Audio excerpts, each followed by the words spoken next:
Part 3 video নিয়ে চলে এসেছি আমাদের WB SSC SLST 2025 computer science এবং কম্পিউটার অ্যাপ্লিকেশনে।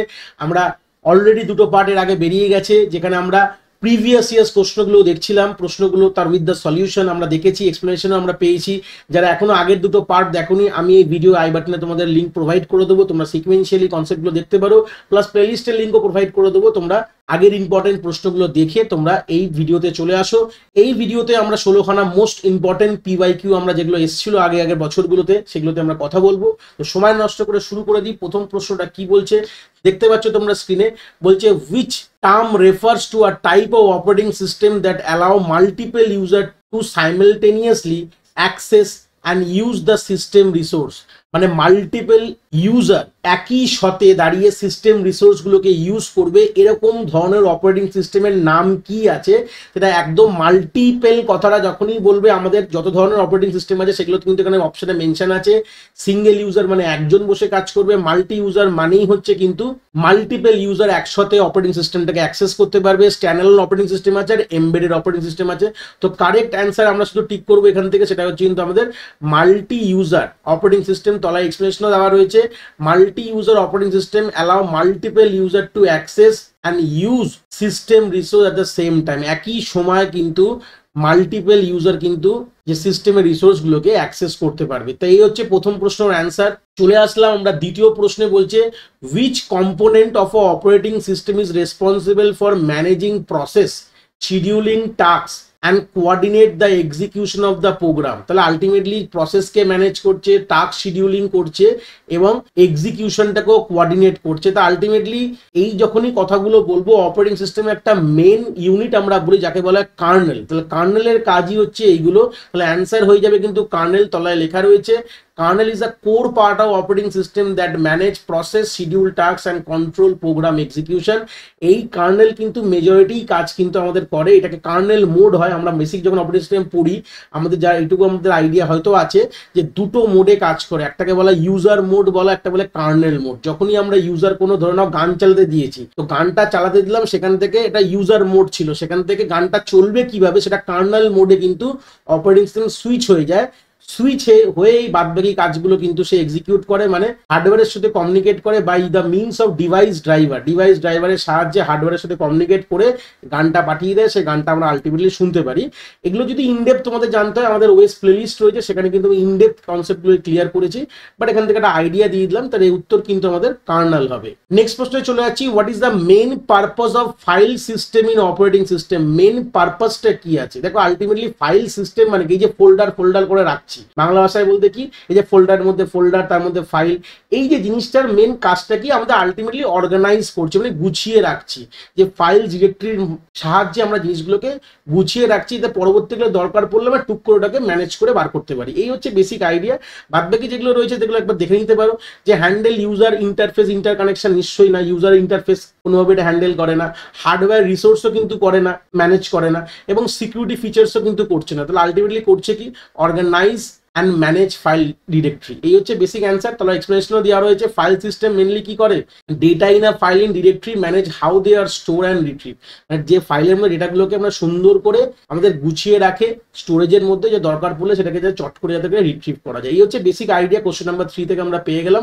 নেক্সট প্রশ্ন কি বলছে, which type of operating system is design for device with limited resource such as smartphone and IoT। IoT কথাটার মানে কি হচ্ছে ইন্টারনেট অফ থিংস বলা। এই যে আমাদের দেখতে পারি যে আমাদের স্মার্ট ফ্রিজ এসছে, smart AC, smart washing machine বা ট্যাবলেট বলতে পারো, স্মার্টফোন বলতে পারো, এই যে জিনিসগুলো যেটা একটা নির্দিষ্ট কাজের জন্যই কিন্তু বানানো রয়েছে। তো এরকম ধরনের যে কাজগুলো যে হচ্ছে, এর মধ্যে কি অপারেটিং সিস্টেম থাকে যেখানে আমাদের লিমিটেড রিসোর্সের জন্য বানানো হয়। তো এরকম ধরনের অপারেটিং সিস্টেম মানেই হচ্ছে এখানে কিন্তু আমাদের এমবেডেড অপারেটিং সিস্টেম বলা হয়। এই যে দেখতে পাচ্ছ আমাদের ATM machine, air traffic controller, এই যে কোনো জায়গায় যে কোনো ডিভাইসের মধ্যে যে আমরা স্ক্রিনটাকে দেখি, তার মধ্যে একটা ওএস থাকে, সে নির্দিষ্ট কাজের জন্য কিন্তু বানানো হয়েছে।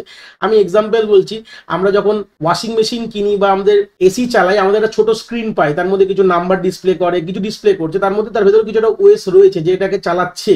তাহলে এই যে নির্দিষ্ট কাজ, আমরা কিন্তু নিশ্চয়ই ওয়াশিং মেশিনের স্ক্রিনটার মধ্যে গেম খেলতে পারবো না, স্বাভাবিক না, পারবো না। তাহলে লিমিটেড শুধু নির্দিষ্ট কিছু কাজের জন্য বানানো হয়েছে। নিশ্চয়ই এটিএম মেশিনে গিয়ে আমরা গেম খেলতে পারি কি? নিশ্চয়ই পারি না। এটিএম মেশিনের কাজটা ওইটুকানি, ওই এটিএম থেকে টাকা তোলার জন্য। তাহলে এরকম ধরনের কনসেপ্টটা ভাবো। তো এরকম ধরনের কাজের জন্য কোন ওএস বানানো হয় তখন তাকে বলা হয় এমবেডেড অপারেটিং সিস্টেম বলা হয়। দেখো তলে এক্সপ্লেনেশন লেখা রয়েছে, embedded operating system is a tailor for device with limited hardware resources like smartphone and IoT device. স্মার্টফোনের মধ্যেও কিন্তু আমরা আলটিমেটলি স্মার্টফোন, এখনকার দিনে স্মার্টফোনগুলো কিন্তু অনেকটা অ্যাডভান্স হয়ে গেছে, মোটামুটি সবকিছু করা যায়, কিন্তু নর্মালি স্মার্টফোন যখন নর্মালি আগেকার দিনের মধ্যে লিমিটেড রিসোর্সে রয়েছে, তো যেখানে আইওটি বলে দিয়েছে যখন সেখানে আর অন্য কিছু যাবোই না, অন্য কোনো অপারেটিং সিস্টেমের কথা ভাববোই না। দেখো এখানে অপশনও সেরকম কিছু নেই। ডেস্কটপ ওএস মানে ডেস্কটপের মানে আমাদের ল্যাপটপের জন্য বা কম্পিউটারের জন্য বলছে। মেন ফ্রেমগুলো মোটামুটি আমাদের সার্ভারে মেনলি ব্যবহার হয়। রিয়েল টাইম মানে হচ্ছে আমাদের রিয়েল টাইম যেসব আমাদের ট্রাফিক কন্ট্রোলার বা এইসব যে জন্য এগুলো কাজ ব্যবহার হয়। তো সেই সূত্রে দাঁড়িয়ে আমাদের এমবেডেডটাই একটা অ্যান্সার পড়ে যাচ্ছে। তো ব্যাপারটা কি একটু একটা আইডিয়া তোমাদের দিয়ে দিলাম যে এরকম ধরনের ওয়েস হয়, এগুলো টাইপস অফ ওয়েসের মধ্যে পেয়ে যাবে আমাদের অপারেটিং সিস্টেম প্লেলিস্টে, কিন্তু এই জিনিসগুলোকে এক্সপ্লেন করেছি আমি কত ধরনের অপারেটিং সিস্টেম হতে পারে। তো সেগুলো সবই কিন্তু এক্সপ্লেনেশন কিন্তু আমাদের ওএস প্লেলিস্টের মধ্যে তোমরা পেয়ে যেতে পারো। নেক্সট প্রশ্ন বলছে what is the role of device driver in operating system. Device ড্রাইভারের মেন রোল কি? ডিভাইস ড্রাইভার কথাটার মানে কি প্রথমে আগে কত কথা বলে নি, তাহলে ক্লিয়ার হয়ে যাবে যে আমরা যে আমাদের একটা সিপিইউর সঙ্গে যে ডিভাইস গুলোকে ইনস্টল করি, যেরকম সিম্পল কথা বলি, লোকেরা ডিভাইস ড্রাইভার ভাবলে স্ক্যানার প্রিন্টার ভাববে, একদমই না। সিম্পল কথা, আমাদের যে ব্লুটুথটা লাগানো রয়েছে কম্পিউটারে, আমাদের যে ল্যান কার্ডটা যেটাকে বলা হয় network interface card, NIC card বলা হয়, যে লাগানো রয়েছে এনআইসি কার্ড, ব্লুটুথ লাগানো রয়েছে, এই যে আমাদের র্যাম ইনস্টল করা রয়েছে, আমাদের হার্ড ডিস্ক ইনস্টল করা রয়েছে, সবগুলো কিন্তু এগুলো ডিভাইস, কিন্তু this are all device to CPU কিন্তু নিজে একটা প্রসেসর, তার সাথে এই ডিভাইসগুলোকে অ্যাটাচ করে দেওয়া রয়েছে। প্রত্যেকটা ডিভাইস জন্য একটা করে ডিভাইস ড্রাইভার লাগানো থাকে। কি বললাম বুঝতে পারছো? ওটা কিন্তু সফটওয়্যার, ঠিক আছে? আমি যদি নর্মাল তোমাদের সার্চ করিয়ে দেখাই, এখান থেকে স্ক্রিনে তোমরা দেখতে পাবে, সার্চের মধ্যে যদি সিম্পল লিখি ডিভাইস ড্রাইভার, বা দেখো আমাদের ডিভাইস ম্যানেজার বলে চলে আসবে, কন্ট্রোল প্যানেলে তোমরা পেয়ে যাবে। যেই খুলবে স্ক্রিনটা দেখো, এই হচ্ছে দেখো স্ক্রিনটা খুলছে, এই দেখো this are all device driver. প্রত্যেকটা আমাদের যতগুলো ইন্টারফেস আছে আমার কম্পিউটারে, যে যে ডিভাইসগুলো লাগানো রয়েছে, যেটা হচ্ছে ইনপুট আউটপুট অডিও, ব্যাটারির জন্য ব্লুটুথ, ক্যামেরা, প্রত্যেকটা যে হার্ডওয়্যার ডিভাইসের জন্য কিন্তু একটা সফটওয়্যার ইনস্টল করে দেওয়া রয়েছে। এই হচ্ছে সফটওয়্যারগুলো, দেখতে পাচ্ছ তোমরা স্ক্রিনে, আমি তোমাদের খুলে ক্লিয়ারলি দেখিয়ে দিচ্ছি কাকে বলে ডিভাইস ড্রাইভার। এগুলো হচ্ছে একটা সফটওয়্যার, যে যে হার্ডওয়্যারগুলো আমরা ইনস্টল করেছি বা আমাদের কাছে রয়েছে আমাদের সিস্টেমটার মধ্যে, তারই কিন্তু এই সফটওয়্যারগুলোকে বলা হয় ডিভাইস ড্রাইভার। তো সেই সূত্রে মোটামুটি আইডিয়া পেলাম ডিভাইস ড্রাইভারটা কি এবং তার রোলটা কি হবে। যদি মেন কথা বলি, তাহলে আলটিমেটলি এই যে ড্রাইভারগুলো কিসের, এই ডিভাইসগুলো কিসের, এগুলো আলটিমেটলি একটা ইনপুট আউটপুট ডিভাইস। তাহলে আলটিমেটলি প্রশ্ন কি হবে, উত্তর কি হতে পারে, handling input and output operation for the hardware device. নিশ্চয়ই ইউজার অ্যাকাউন্ট ম্যানেজ করবে না, পারমিশন দেওয়ার নেই, কোনো অ্যাপ্লিকেশনকে চালাবে না, কোনো মেমোরি অ্যালোকেট করবে না কোনো প্রসেস। কিন্তু আলটিমেট অ্যান্সার কি হয়ে যাবে, handling input output operation for the device, hardware device. যতগুলো আমাদের হার্ডওয়্যার ডিভাইস তার মধ্যে ইনপুট আউটপুট আলটিমেটলি তাই তো করে। কোনো হার্ডওয়্যার ডিভাইস ইনপুটের জন্য কাজ করছে, কোনো হার্ডওয়্যার ডিভাইস আউটপুটের জন্য কাজ করছে। তো সেই সবগুলো, এই সবগুলো যে ডিভাইসগুলো রয়েছে, সেগুলোর যে ইনপুট আউটপুট কাজগুলো কিন্তু ম্যানেজ কে করে, আমাদের আলটিমেটলি ডিভাইস ড্রাইভার। যে কার্নেলের কথা বললাম, কার্নেল কিন্তু এই ডিভাইস ড্রাইভারের সাথেই কমিউনিকেট করে কাজগুলো করায়। কার্নেল এটা নিজেও একটা সফটওয়্যার, আলটিমেটলি ওএস যদি সফটওয়্যার হয়, কার্নেলও সফটওয়্যার হবে। তো সে তো গিয়ে ডাইরেক্টলি হার্ডওয়্যারকে অ্যাক্সেস করতে হবে না, সে তাদের হার্ডওয়্যারকে বলবে, তাদের হার্ডওয়্যার মানে তাদের যে ডিভাইস ড্রাইভার, তাদের যে পার্টিকুলার ওই ডিভাইসের সাথে যে ড্রাইভারটা রয়েছে, যে সফটওয়্যারটা রয়েছে, তাদের গিয়ে বলা হবে ভাই তুমি কাজটা করে দাও। কার্নেল ওই সফটওয়্যারটাকে বলবে, ওই সফটওয়্যারটা তার নিজস্ব যে হার্ডওয়্যারটা রয়েছে। আমি যদি সিম্পল কথা বলি, আমার ক্যামেরা, তো ক্যামেরার জন্য আমি যদি ক্যামেরার কথা লিখি, ক্যামেরার জন্য যে আমাদের ডিভাইস ড্রাইভারটা রয়েছে, ধরে নাও সিডি আমি লিখলাম, তাহলে আমাদের যে কার্নেল কিন্তু ডাইরেক্ট কোনো কাজ করছে না, কার্নেল কিন্তু এই ক্যামেরার ডিভাইস ড্রাইভারকে বলছে, এবং ক্যামেরার ডিভাইস ড্রাইভার সে ক্যামেরাকে বলছে খোলো, ছবি তোলো, এইসব কাজ কিন্তু হচ্ছে। ক্যামেরা দিয়ে কি হয়, আমাদের ইনপুট ডিভাইস আলটিমেটলি। তো এই হচ্ছে বেসিক আইডিয়া, এইভাবে কিন্তু কাজগুলো চলে। কনসেপ্টগুলো একটু ব্রাশ আপ করে দিচ্ছি, ডিটেলস জানতে হলে আমাদের প্লেলিস্টে যেতে হবে, কিছু করার নেই। পরের প্রশ্ন বলছে which operating system function is responsible for managing and allocating memory to different process. কোন অপারেটিং সিস্টেমের ফাংশনের রেসপন্সিবিলিটি আমাদের ম্যানেজ করা এবং মেমোরি অ্যালট করা প্রসেসদের, যে প্রসেস যখন এক্সিকিউট হয়ে থাকে, যে মেমোরি অ্যালটমেন্ট করা, ম্যানেজ করা, এটা কে করে? অপারেটিং সিস্টেমের তো অনেকগুলো পার্ট আছে, শুধু অপারেটিং সিস্টেম একলা না, ওর অনেক কিছু পার্ট আছে। যেটা মেমোরি ম্যানেজমেন্ট হচ্ছে একটা পার্ট, সিকিউরিটি দেখতে পাচ্ছ, সিকিউরিটি অ্যাক্সেস, যে আমরা লগ ইন করে ঢুকি, এটাও একটা পার্ট রয়েছে, ফাইল ম্যানেজ করা, নেটওয়ার্ক কমিউনিকেশন ম্যানেজ করা, এগুলো সবই পার্ট। তো কোন পার্টটা আমাদের এই মেমোরি অ্যালোকেট করে প্রসেসকে, প্রশ্নটা এটাই রয়েছে। মেমোরি ম্যানেজও করতে পারে বা অ্যালোকেটও করতে পারে। মেমোরি নিয়ে কোনো কথা বললেই একটা চোখ বুঝে মেরে দেবে যে একটা মেমোরি ম্যানেজমেন্টই কাজ করে। মেমোরি ম্যানেজমেন্ট কি হয়, মেমোরি অ্যালোকেট স্পেস, এর অনেক বড় বড় কাজ আছে, এটাকে মেমোরি ম্যানেজমেন্ট ইউনিট এমএমইউ বলা হয়। এর অনেক ডিটেলস কাজ আছে, ডিটেলস কাজ তোমরা ওএস এর যেসব মেমোরি ম্যানেজমেন্ট পোর্শনে গিয়ে তোমরা দেখতে পারো। বাট এইটুকু একটু বেসিক আন্ডারস্ট্যান্ডিং এর জন্য যদি বলি যে মেমোরি অ্যালোকেশনের পোর্শন কিন্তু আমাদের এই মেমোরি ম্যানেজমেন্টই কিন্তু করে। 7 নম্বর প্রশ্ন বলছে which term refer to the process of switching the control of the CPU from one process to the another in multitasking environment। মানে কোন প্রসেসটা আমাদের সাহায্য করছে যে সুইচিং কনসেপ্টটা হয়, একটা প্রসেস প্রথমে সিপিইউর কাছে যাচ্ছে, তারপর আরেকটা প্রসেস আসছে, এই যে গল্পটা। ধরে না এই যে সিপিইউ, ধরে নাও আমরা মোটামুটি সিপিইউ শিডিউলিং অ্যালগরিদমের ব্যাপারে খুব না হলে পড়াশোনা করেছিলাম কলেজের ফার্স্ট সেকেন্ড ইয়ারে।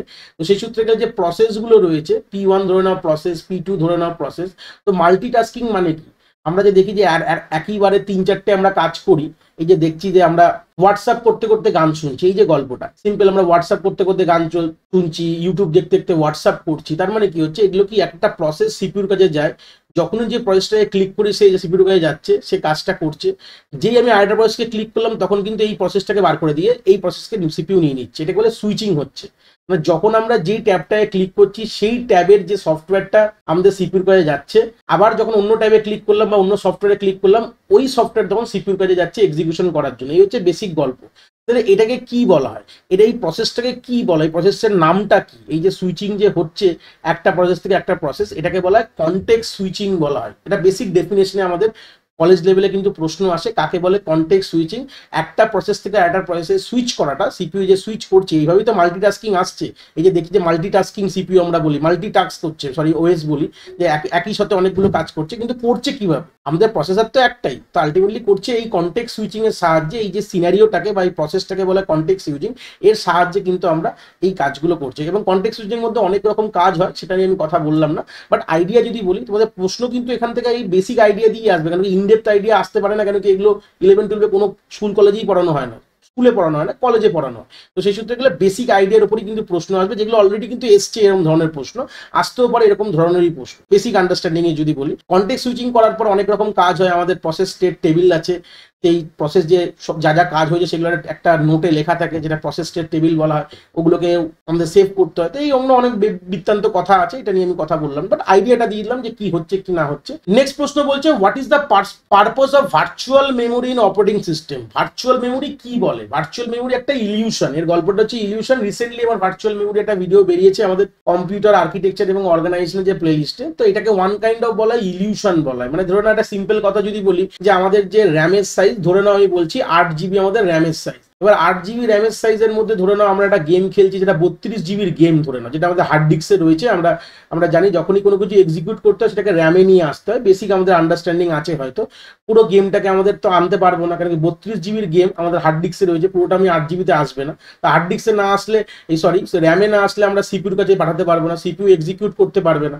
তো সেই সূত্রে গেলে এই পুরো জিনিসটাকে তো র্যামে আনতে পারছি না। বাট এটা হচ্ছে কিভাবে? এই যে জিনিসটা, গেম তো চলছে, এইভাবে তো গেম চালিয়েছি, গেম অলরেডি চলেছে, 32 জিবির গেম, ওর থেকে আরো বড় বড় গেম কিন্তু আমরা কম্পিউটারে খেলেছি, যেগুলো কিন্তু আমাদের র্যামের থেকেও বড়। আমাদের অবভিয়াসলি গ্রাফিক্স কার্ড লাগে, সেই সূত্রে গ্রাফিক্স কার্ডের কথা আসলাম, ওটা কো প্রসেসরের কথা। বাট আমাদের র্যামে না আসলে কিন্তু কখনোই প্রসেসরের কাছে যাবে না। সে তুমি সিপিইউ বলো বা গ্রাফিক্স কার্ড বলো, জিইউআই বলা হয়, সরি ওটাকে জিপিইউ বলা হয়, গ্রাফিক্স প্রসেসিং ইউনিট। তো সেই সূত্রে দিজ আর অল প্রসেসর। তো প্রসেসরের কাছে কখন যাবে? যখন তারা র্যামে আসবে। র্যামে না আসলে কিন্তু জিপিইউর কাছে যেতে পারবে না। আর জিপিইউ মানে হচ্ছে one kind of co processor বলা হয়, মানে প্রসেসরের হেল্পিং হ্যান্ড বলা হয়, হেল্পিং হ্যান্ড মানে হেল্পিং প্রসেসর। তো সেই সূত্রে অবভিয়াসলি এই জিনিসটা করা সম্ভব না। তো কি করে হচ্ছে? এটা কিন্তু আমাদের ভার্চুয়াল মেমোরি বলে। এটা ইলিউশন ক্রিয়েট করে যে আমাদের র্যামকে বেড়ে গেছে, বাট এটা অ্যাকচুয়ালি হয় না। এখানে আমাদের পেজ ফল্ট কনসেপ্ট হয়। পেজ ফল্ট কনসেপ্টে কিন্তু আমাদের পেজ রিপ্লেসমেন্ট অ্যালগরিদম কাজ করে কিন্তু এই কাজগুলো হচ্ছে। এই পুরো আইডিয়া কিন্তু আমাদের তোমরা কম্পিউটার আর্কিটেকচার প্লেলিস্টে পুরো পেতে পারো, কেন কি ভার্চুয়াল মেমোরি কনসেপ্টটা তোমাদের সিলেবাসে কিন্তু কম্পিউটার আর্কিটেকচারের মধ্যেই দিয়েছে। আমাদের এসএলএসটি যে সিলেবাসটা আমাদের প্রথম এতে দেখিয়ে রেখেছিলাম, নোটিফিকেশন যে ভিডিওতে আমি কথা বলেছিলাম। তো অবভিয়াসলি তোমরা ওখান থেকে গিয়ে বেসিক আইডিয়াটা দেখতে পারো, পেজ ফল্ট কি জিনিস, পেজেস কি জিনিস, এগুলো অনেক ইনডেপথ কথা আছে। সবগুলো কিন্তু এখানে করলে ভিডিও অনেক বড় হয়ে যাবে। বাট তোমরা দেখতে পারো, আমাদের আর্কিটেকচার প্লেলিস্ট যেতে পারো, আমাদের ওয়েস প্লেলিস্ট যেতে পারো, দুটো প্লেলিস্টেই অ্যাভেলেবেল রয়েছে। তাহলে আইডিয়াগুলো যদি মনে হয় নিতে পারো। তো এই হচ্ছে বেসিক আইডিয়া। তো আমাদের আলটিমেটলি ওয়ান কাইন্ড অফ কি মনে হচ্ছে, যে আমাদের মেমোরি বেড়ে গেছে। আমরা ভাবি এখানে যে র্যামটা অনেক বেশি হয়ে গেছে, এটা ভার্চুয়াল কনসেপ্ট, মানে ইলিউশন মনে হচ্ছে যে 32 জিবি গেমটা পুরো চলে আসছে র্যামের মধ্যে। র্যাম তো 32 জিবিরই না। মেন কথা। তো সেই সূত্রে অ্যান্সার কি হয়ে যাবে যে extending the available memory by using the hard disk storage, আমাদের হার্ড ডিস্কের স্টোরেজের সাহায্যে আমাদের মেমোরিটাকে বড় করছি, এটাই আমরা ভার্চুয়াল মেমোরি বেসিক ডেফিনেশনে বলা হয়। কিন্তু অ্যাকচুয়ালি হয় না, হয় কি সেটা অন্য গল্প, বাট মনে হচ্ছে যে আমাদের মেমোরিটা বেড়ে গেছে, আমাদের যে মেন মেমোরি র্যামটা বেড়ে গেছে। এই যে তলায় লেখা রয়েছে virtual memory use disk space to extend physical memory allowing large program to run in the RAM of smaller actual size, বলতে পারো যে র্যামের সাইজ যেটা রয়েছে তার থেকে বড় প্রোগ্রামকে চালাতে সাহায্য করছে। মনে হচ্ছে যে আমাদের স্পেসটা আমরা হার্ড ডিস্ক থেকে নিয়ে ধার নিয়েছি মনে হচ্ছে, কিন্তু অ্যাকচুয়ালি তা হয় না, হয় অন্য কিছু। বাট আইডিয়াটা দিয়ে দিলাম যে ভার্চুয়াল মেমোরি মানেই হচ্ছে মনে হচ্ছে আমরা হার্ড ডিস্ক থেকে কিছু স্পেস ধার নিয়ে আমাদের র্যামের মেমোরিটাকে আমরা বাড়িয়েছি, কিন্তু অ্যাকচুয়ালি তা হয় না, হয় অন্য কিছু।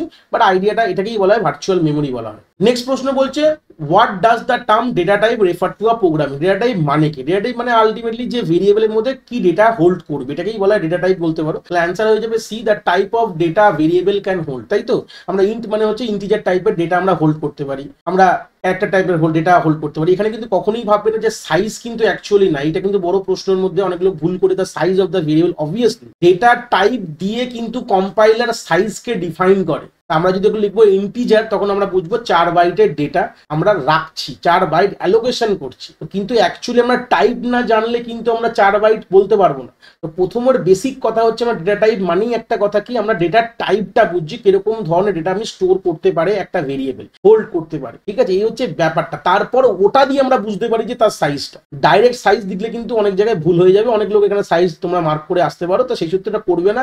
ডেটা টাইপের বেসিক ডেফিনেশনই হচ্ছে ডেটা কি ধরনের ডেটা আমরা একটা ভেরিয়েবলে স্টোর করতে পারি, এই হচ্ছে বেসিক আন্ডারস্ট্যান্ডিং। পরের প্রশ্ন বলছে which of the following is not a primitive data type. কোনটা না? দেখো ইন্ট, ফ্লোট, বুলিয়ান এগুলো কিন্তু ম্যাক্সিমাম প্রোগ্রামিং ল্যাঙ্গুয়েজে এখানে মেনশন করে দেয়নি। তো ম্যাক্সিমাম প্রোগ্রামিং ল্যাঙ্গুয়েজে ইন্ট, ফ্লোট, বুলিয়ান এগুলো থাকে। সিতেও আমাদের বুলিয়ান নেই, বাট অন্য প্রোগ্রামিং ল্যাঙ্গুয়েজে পাইথনে বুলিয়ান বলে একটা ডেটা টাইপ রয়েছে। তো আমাদের যেহেতু প্রোগ্রাম মেনশন করা নেই, তো সেই সূত্রে দাঁড়িয়ে আমাদের স্ট্রিং হচ্ছে এমন একটি ডেটা টাইপ যেটা কিন্তু কখনোই কিন্তু আমাদের প্রিমিটিভ না, কেন কি আমরা প্রিমিটিভ দিয়ে তৈরি হয়।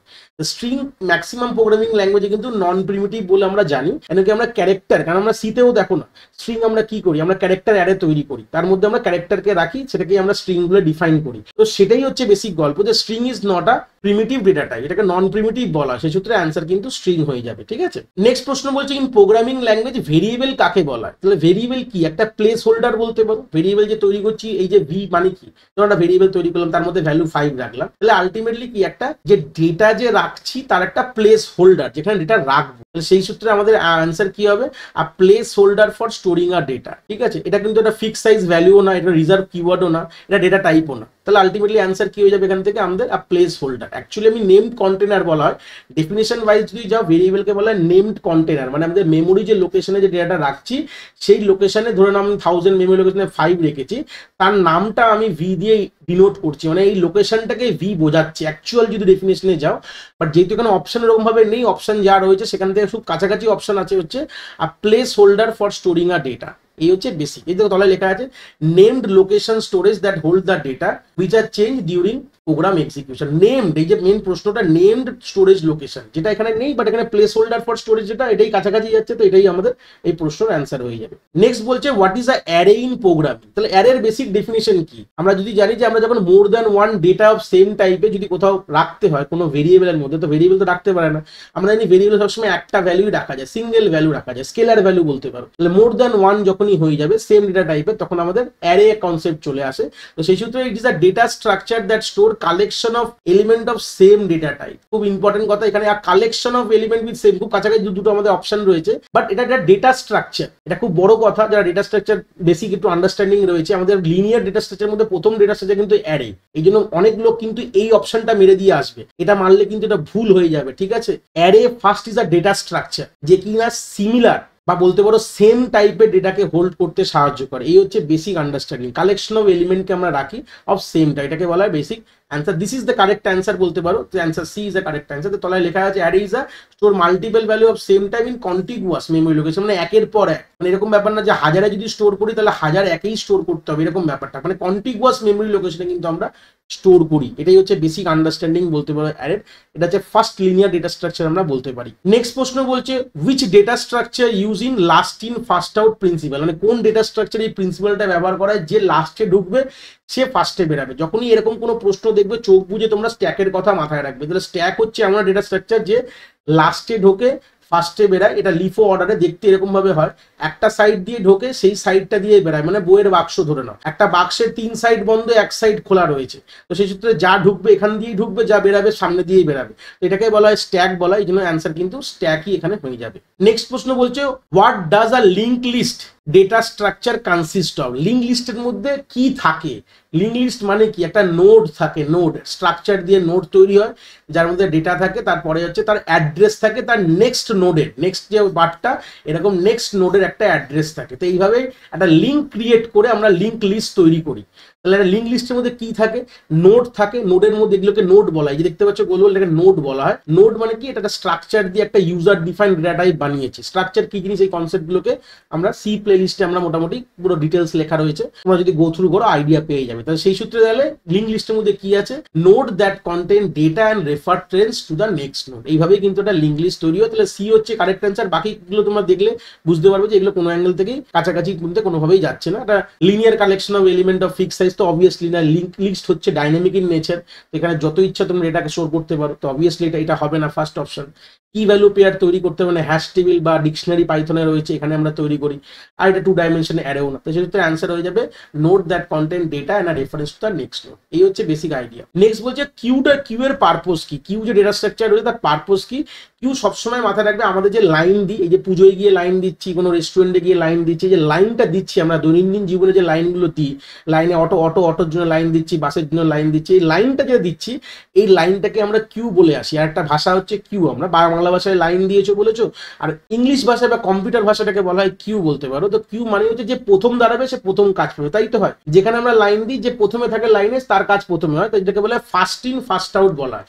ফার্স্ট ইন ফার্স্ট আউট, যে আগে ঢুকেছে সে আগে বেরাবে। তো সেই সূত্রে 4টি ডি হচ্ছে answer, to manage element in first out order manner. এই হচ্ছে বেসিক কথা বলতে পারো। তো লাস্ট প্রশ্নে চলে এসেছি, কি বলছে? হুইচ ডেটা স্ট্রাকচার অ্যালাউ কি value storage and provide fast retrieval. তাহলে একটা কথা বলে দিই, যেখানে কি ভ্যালু হিসাবে স্টোর করা হয়, এটা পাইথনে খুব পপুলার একটা ডেটা স্ট্রাকচার, যেগুলো ডিকশনারি বলা হয়, ঠিক আছে। নর্মাল পাইথন দিয়ে দেয়, যেখানে আমরা কি ভ্যালু পেয়ারে স্টোর করতে পারি, কি কোলন ভ্যালু, এই পেয়ারে আমরা ডেটাকে স্টোর করতে পারি। এটা কিন্তু আনঅর্ডার্ড, এর কোনো ইন্ডেক্স হয় না, ঠিক আছে। তো সেই সূত্রে গেলে এখন আমরা যেহেতু সি নিয়ে কথা বলছি, সিলেবাসে সি আছে, তো সি এর মধ্যে কি আছে? তাকে বলা হয় হ্যাশ টেবিল বলে একটা টেবিল আছে। এইটা একটা one kind of data structure, যেখানে কিন্তু আমরা কি ভ্যালু পেয়ার করে কিন্তু স্টোর করতে পারি, ঠিক আছে। আমরা যখন C++ যখন STL লাইব্রেরি পড়ি, সেখানেও কিন্তু আমাদের এই প্রশ্নটা মেনলি দেওয়া হয়েছে C++ এর STL লাইব্রেরি থেকে। তো সেখান থেকে আমরা ওখানে আমাদের রয়েছে অনেক কিছু, হ্যাশ টেবিল এরকম রয়েছে, ম্যাপস রয়েছে।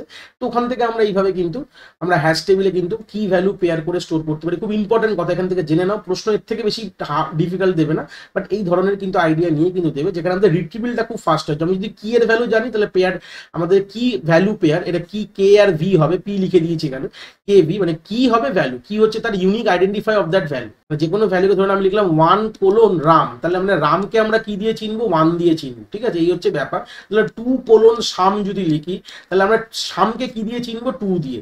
আমি যদি এটাকে কি বলা হয়, দিস ইজ দ্য কি and this is the value, আমি যদি এই কিটা কোনোভাবে জানি, তাহলে ভ্যালুটা কিন্তু ইজিলি পেয়ে যাবো। এই হচ্ছে বেসিক আন্ডারস্ট্যান্ডিং। এই জন্য রিট্রিভটা খুব তাড়াতাড়ি হয়, রিট্রিভেল কিন্তু খুব ফাস্ট হয়।